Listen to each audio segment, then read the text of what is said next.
Welcome back again guys to my channel. This is Janel Edanyo.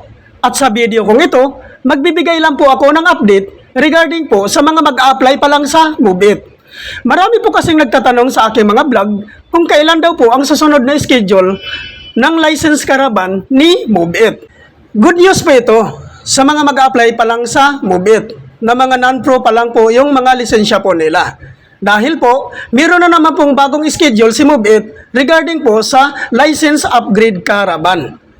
Linawin ko lang po ito sa inyo guys na ang license upgrade caravan ni MoveIt, hindi po ito araw-araw ginaganap. Meron po itong schedule. Kaya po, chance nyo na po ito na mag-apply na po kayo sa panibagong schedule po ngayon ni MoveIt. Kailan po ba talaga ang panibagong schedule po ng license caravan po ni MoveIt? So, ang schedule po ng license caravan po ni MoveIt this coming